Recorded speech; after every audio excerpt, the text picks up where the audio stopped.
Ganda. Yeah. Pero ito talaga eh. Thank you, Vin! Next to Heart Evangelista, ako yung may ganon. Wow!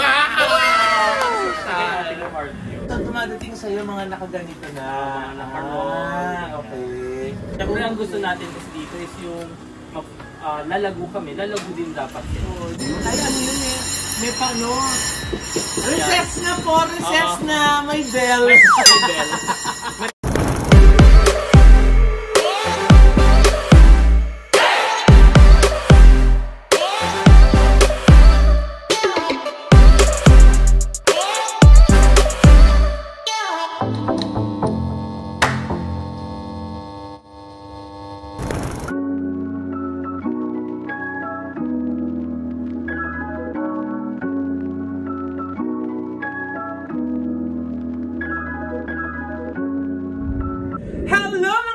Mom and Black Memo is back and welcome back to my channel! Kamusta po kayo? Nako, andito tayo sa isang posh na lugar. Matagal na kami magkakilala nito. Pero, ang tawag dito, nauna ko siya nakilala as a designer. Ngayon nag-evolve na talaga yung mga produktong kanyang ino-offer sa kanyang mga kliyente. Ayan mga kaibigan, walang iba. Kasama ko ngayong hapon si Mr. Vin Orias!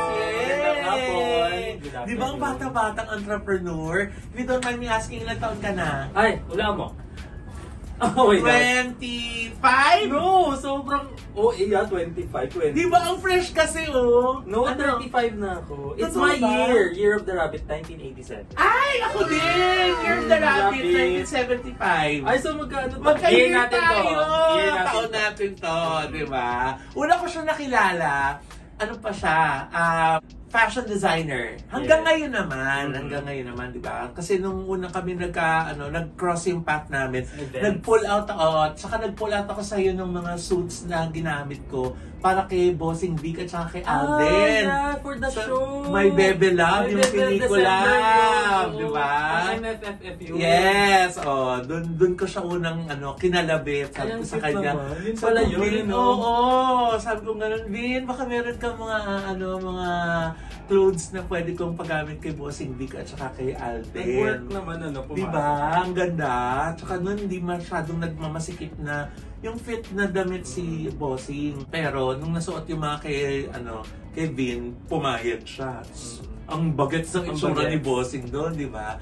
So yun nga, hanggang ngayon naman, meron pa rin tayo. Nandito tayo sa shop niya actually, yung Orias Bespoke, di ba? Yes. So, nandito tayo sa shop niya, sa kanyang atelier, para dun sa mga clothes na mga grooms, yes, di ba? Usually, yung mga groom ang nagpapagawa dito. And then mga negosyante din, yes. Mga politicians. Yes, ayan yung mga yung mga SONA, di ba? Yes. Yan yung mga nakikita ko mga pinupost nito di ba? Teka, paano ka naman napunta sa sa fashion?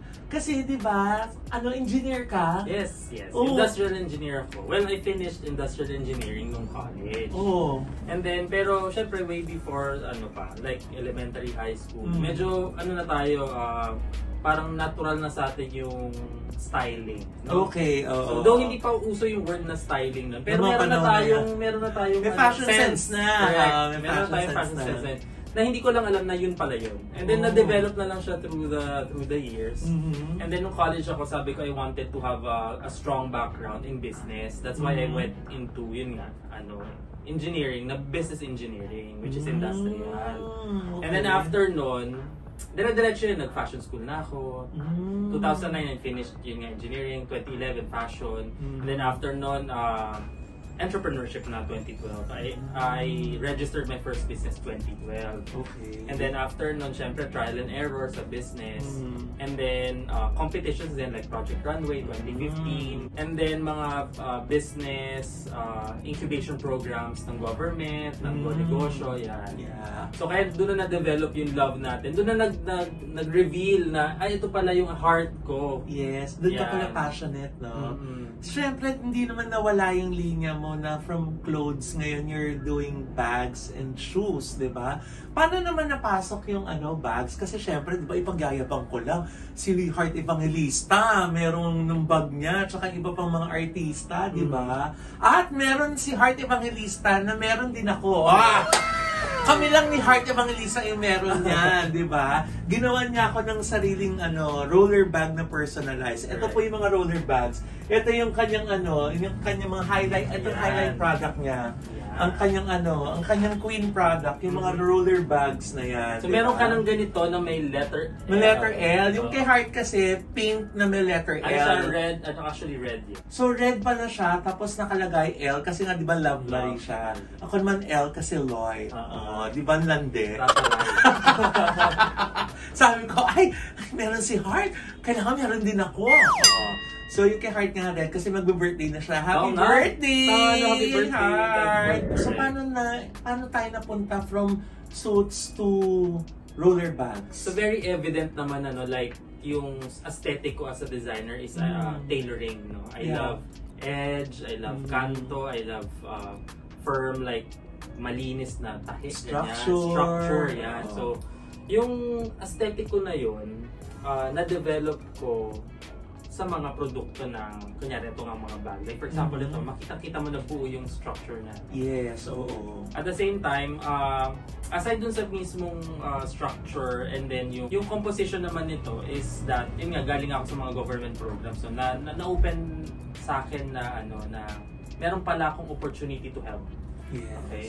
So, may opportunity to help ako, meron akong skill, meron akong interest, and then ito nga yung aesthetic ko, which is the design, and then combined it all, and then nag-develop tayo ng unang-unang roller bag. Yung inspiration pala nito, medyo nakakatawa kasi, syempre pre-pandemic pa to.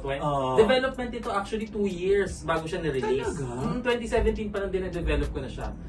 Mahilig kasi akong mamalengke. So ayun nga, namamalengke ako dun sa Dapitan. And then I saw na itong Ratang Sulihia is naka-roll. Hindi naman tayo familiar na nakakakita ka ng raw mats na ito lang yung makikita mo. Nakita mo kasi nasa upuan na siya. Upuan, ganyan. So nakita ko. Tapos binili ko lang siya.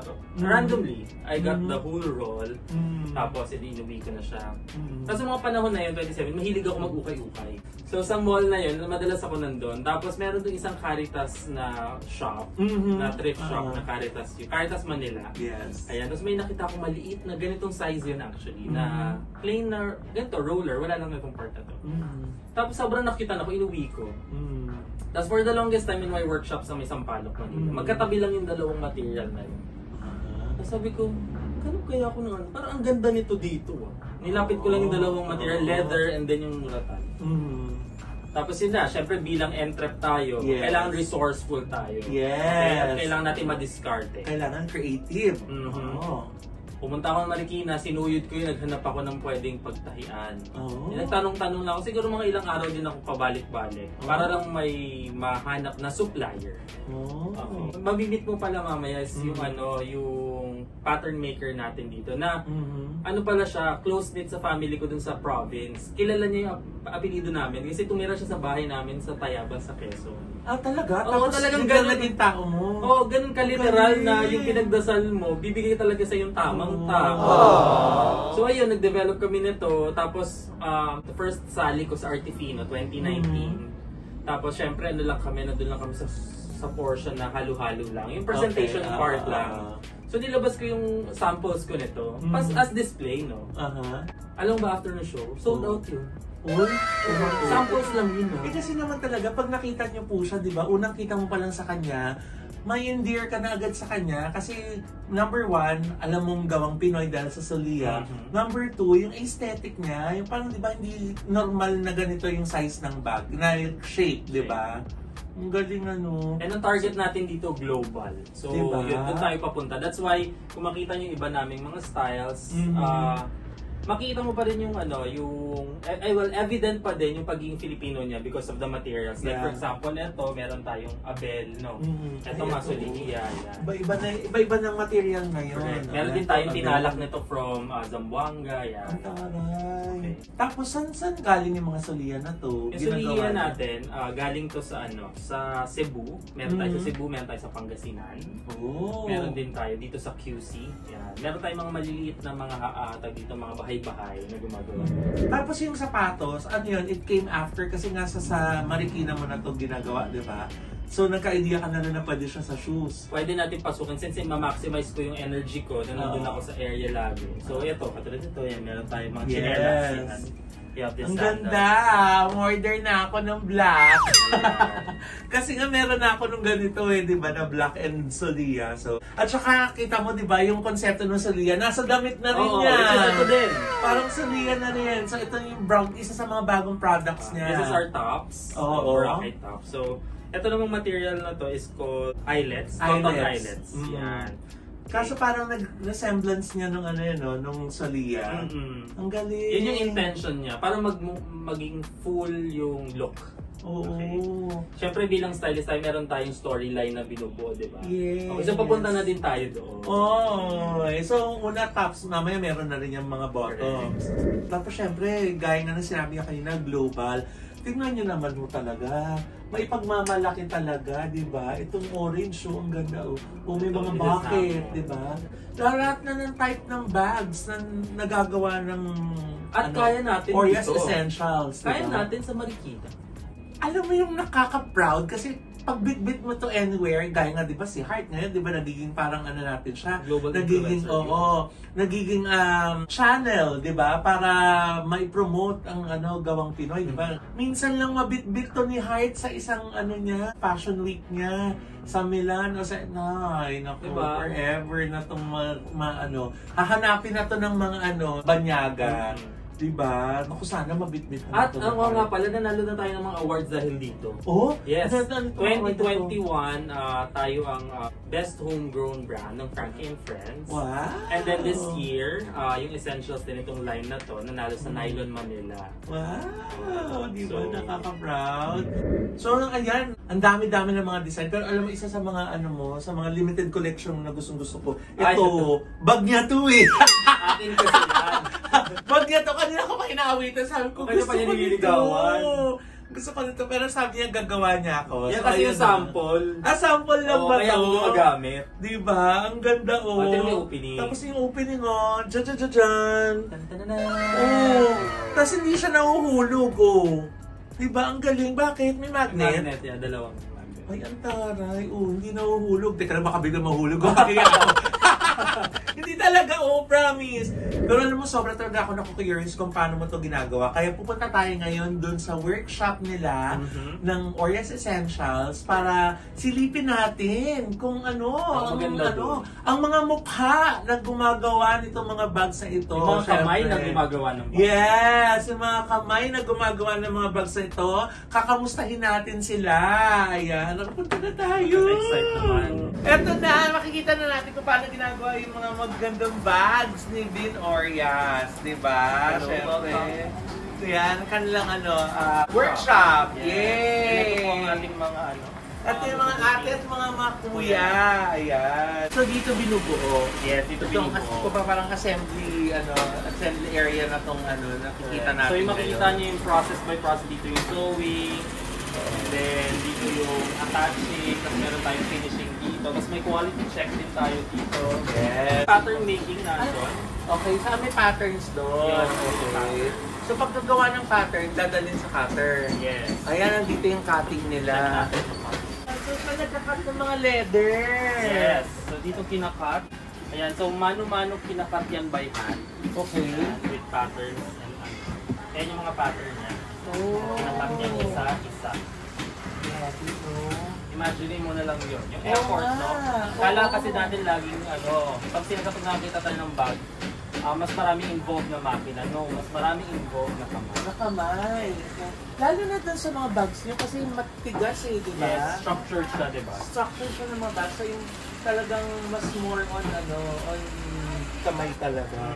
So pagkatapos i-cut, dadalhin ni Kuya yung mga kinat niya. Papunta dun. Meron mga iba piniprepare here. Katulad yung mga pintura. Meron iba, dito din. Pinta pala ginagawa ni Manu. Yes. Para maganda yung finish yan, patry natin. Ito nga yung mga pin-pin pala ito. Ayan, may ibang colors to paint. So bago tahiin, yung mga kailangang pintahan, pinipintahan na. Pinipress muna. Actually, meron pa yung ginagrind sa likod. Okay, pinapakinis. Pinapakinis muna. Okay, bago pintahan. Meron din yung style, ibig sabihin, papanipisin. Okay. Meron din ganun proseso. Bongga. So pagkatapos pintahan ni Mami, dito na kay Assembly. Okay, ng mga parts. Okay. So, meron dito yung handle, hooks, etc. Yung mga pang nasa loob. Okay. So ayan. So dito rin yung mga pinupok-pok ko. Yan, yung mga pinupok-pok tayo dyan. Ito. Ito. So yung mga parts nung bag, dito, yung mga maliliit, dito mo na ginagawa, tapos bago tahiin ang buo nila po. Bago tahiin doon. Pero meron pa din iba na bago pumunta dito, nakatahi na. Like for example, yung mga lining. Okay. So wala pala talagang yung step 1, step 2, step 3. Minsan talaga simul. Yes, so umiikot siya. Kung sino yung unang matapos, yun yung susunod na gagawin. Ito ang dami pa nagdadaanan ng isang bag, no? Wala pa doon yung packaging, wala pa yung finishing, wala pa yung Quality presentation, control. wala pa yung quality. Doon pa lang doon sa nitty-gritty process, which is the fitting. So lahat ito, most of your letters, dito sa Marikina galing? Lahat talaga man. Lahat Marikina. Yes, Ayan, dahil naman So talaga yung doon resibo naman. natin, Marikina, local. Though imported yung mga letters natin, pero yung resibo is local. Okay. Yun. So source ng mga suppliers niya dito. Ayun. Ay, ano yun eh? May paano? Recess na po! Recess na! May bell! Merienda na, alas 3. So pagkapinta kay Mami, pupunta siya dito. Isa-skype niya. Yung mga pinintahan niya, Ayan, mas mag-inspire. para oo nga, no, mas lumambot. Ang galing. Yung mga pinintahan mo, Mami, ginaganito mo din. Yung ginagawa nila, dadaan mo. Dadaan muna Parang dito. ganito siya. Tapos sa atin. Pagkatapos sa ating ganito muna, tapos sa kami Ayun na pinintahan. mo. In-skype sa yan, lumipis na. Ayun nga. Mas bago niya tayo. Oo nga, no. Para hindi siya super bulky. Siguro yung dating proseso na pinupukpok, di ba? Yung minsan yung mga burihat, di ba, ginaganon, yung matigas na, may makina na pang ganon. Ang galing. Meron na sila kuya. Ayan. Meron pa yung sewing line. Oo. May iba-iba din klase machine. Kailangan mo ba po lahat? Paano? Siyempre, iba naman to sa paggawa ng damit eh. Paano mo Similar naman nasimulan? siya sa process. Kasi bilang industrial engineer naman yung background. Ah, Mahilig tayo sa talaga? processes. Step 1, 2, 3. yan. Correct. So medyo familiar tayo. Creating a system. Correct. Diba? So yun tayo. So yan, so pagkatapos nila ate doon, ito na. Kuya, anong part to ng bag? Sa loob. Sa loob? Sa loob. Yan. Ito tawag dito facing. Ito lining. So yan yung mga nasa loob. And for example, ito, yeah. Tawag dyan lining. Okay, yung nasa loob, lining. Lining. Kasi ito facing ng part niya. Ito yan. Galing. Tapos, pag natahi-tahi na nila, sino nagbubuo niya? Sila din. Okay. Merong part din na tinatahipan nito. Okay. Kunyari, finish tatahin itong part. Hindi, ito tahi na to, tapos ito tahi na. Paano bubuin itong buo na yan? Sino nagbubuo? Dito, meron din dito. Babalik ko sa kanila sa likod. So pag nakabit na ni Kuya yung mga ginawa nila doon, babalik doon, Tatahi dito, tapos babalik ulit dito. tapos i-assemble na yan. Nakabit na yung gilid, yung katawan, yung ganun. Ang galing! Pag na-assemble na ulit nila Kuya, at nila ate doon, dito na kay Ate Minda. Nida. Nida. Ni. Nida. Yes. Siya po bang siya ang head ng Ang production. ng production. At ang ginagawa Ate, na ngayon- ikaw palang bossing dito. Maganda. Saan to pa? Ate, ko pala yung bossing dito. Siya yung boss namin. Pero ikaw yung head ng ng mga Sa production line. sa production line. So lahat po sa'yo ang ending. Yes. Bago lumabas, yan, kailangan mo na makita natin. Yung like kayo ngayon, nag-cleaning siya. So, nagka-quality check. So, Ano yung ba mga ginagawa excess dyan? Ano na... po yan? Yung mga Rubber. excess na rubber. Excess na rubber inaalis. Para Ang mas... galing. Mga silver pen, kung mayroon man. Pinapag-clean yan. Meron tayong mga cleaning agents dito. Iba-ibang Oo nga. types. Ayun, may wipe out. Ay, ang ganda nito! Ito bagong development. Ang ganda, may kasama crochet. Ano tawag Crochet. crochet? Ito naman from our crochet makers sa Baguio. Yeah, meron tayong foundation that's called Harvest Creative Hub. Yan, so galing to doon sa program nila. Tapos as designers, we're trying to connect them to the market para ma-elevate yung ginagawa nila. Kasi di ba nakikita mo sa Baguio yung mga titin sa palengke, yung mga malilitan. No? So why not develop na pwede naman gawin natin ganitong klaseng Maging part ng bag. Yes. So meron din, nakita ko minsan meron kang ano, 'di ba si si Ma'am Juliet. Hi Ma'am Juliet. 'Di ba? Nagpapagawa ng mga ng mga hinabi. Oo, 'di ba? Yes, yung mga hinabi, yung mga Inabel, yeah. 'di ba? Syempre mga produkto ng Abra, 'di ba? Hi Madam, 'di ba? Ay, mga ganun, ang galing So, marami, open ka to discover other mga indigenous materials na pwede mong incorporate sa bags mo. Yun yung goal. Oh, para nga mas mas ma-promote yung mga local products. And then yung intention din na parang syempre as you grow, you carry with you yung mga kasama mo. Yeah. Tama. Ang galing, nakakatuwa si Vin. Ang ganda Nakita ko kanina may mga may mga parang galing din ng Baguio ng mga fabric. Yes, meron din. Meron din tayong probinsya ng mga tinala. Ay, talaga? Ay, ayan po, naku. Kasuportahan po natin ang mga produkto ni Din Orias. Ayan, nako, ngayon, alam na natin kung gaano kahirap gawin itong mga bags na ito. 'Di ba? Kung gaano rin kasinsin, kung gaano oras at atensyon yung binubuhos for every bag na ginagawa. Yeah. I'm sure interesado sila malaman kung saan nila mabibili itong mga bags, Vin. Saan ba nila pwedeng mag-get hold itong mga beautiful Orias Essential bags? Siyempre, available tayo online. Okay, we have our website. Okay. And then, you can also order sa Instagram accounts namin at Orias Essentials and at Orias Studios. And then, meron din tayo mga outlets sa mga malls.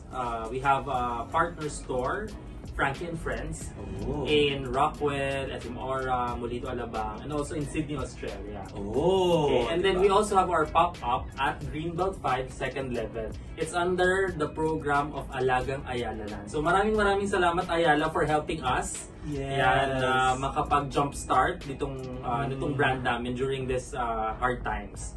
So ayun. So under Alagang Ayala Land. Yay! Thank you very much. Nako, maraming salamat. I can see your bags talaga strutting the runways and the magazines ng Vogue Italia, mga ganyan. At dahil dyan, may surprise ako sa'yo. Wait. Ay, oh my gosh! Talaga ba? Yeah, this is for you. And then we even our packaging, it's a canvas. Yan. Para sustainable yan. Pwede mo siyang gamitin din. Ano ba? Ini-expect? Hindi na totoo. Akin to. Artista. Oo nga. Ayan. Teka lang. Tipin mo. Favorite color mo yan? Ay! Feng! I love it! Ay, bakit bag? Oh my gosh! Ay! Flower! Flower in shape! Yes, it's called a flower bucket. Flower bucket. At saka alam niyo po, nakita ko kasi dun sa loob lahat ng mga bags ni Vin, meron ito. Kasi nga dahil pandemic to nagsimula di ba? Meron po nito meron din siyang Celia. Yung yung alcohol. Di ba? Ang social, tapos meron siyang parang chain, parang keychain na pwede mo siyang ilagay dyan. Back. Tapos yung laban. Pag kailangan mo, diba? Kailangan natin, syempre, safety pa din. Essential. Yes, diba? Orias Essential. So, marami ka na nagawa na ganito. Yung color na yan, ikaw lang meron ganyan. Alam ko favorite mo yan. Ay, talaga ba? Ayan, ngayon, meron ng ako lang yung meron. Diba? Heart! Yung sa L na bag, dalawa kami. Etong bag na to, ako lang yung meron. Diba? Ayan, supportan po natin ng mga gawang Pinoy. Supportan po natin yung ating mga manggagawa, syempre. At supportan natin yung iba't ibang mga probinsya na may mga iba't ibang mga produkto na I'm sure marami pa madidiscover si Vin ng iba't ibang mga produkto sa iba't ibang mga region. Yes. Kung meron po kayong mga produkto dyan, pwede yung i-chika kay Vin. Message nyo lang kami sa Instagram. Yung mga local products sa mga sa mga lugar nyo. Pwede tayong mag-collaborate. Yan yung pinaka-importante ngayon, collaboration. Diba? So, yan po yung mga nanonood natin dyan na baka mamaya dyan sa bayan nyo, meron Oo. pong ganitong ginagawa. Tsaka yung mga local artists, di ba? Marami Yes. yan sa mga probinsya natin. Di ba nakakatawa Local si Vin? artists and artisans. Talagang ano siya, open siya for collaboration, di ba? Talagang para lahat happy. Yun ang intention natin. Siyempre, Yes. pag lalaki tayo, lalaki din sila. Oh. Sabay-sabay tayo. Oh, masarap talaga yung lalaki. Ay, lalaki yan, hindi lalaki. Andun na tayo. Andun na tayo. Anyway, naku, kung naibigay po yung ating episode ngayon, sana po mag-comment kayo below at syempre maghintay tayo ng mga comments na mga pwede pang gawin ni Vin na mga, na mga material para dun sa kanyang mga future na mga bags. Okay? At saka syempre supportan natin, promote natin yung mga produkto natin, no? Lalo yung mga kababayan natin abroad, di ba? Para mapakita natin sa kanila at highlight natin yung mga produktong Pinoy.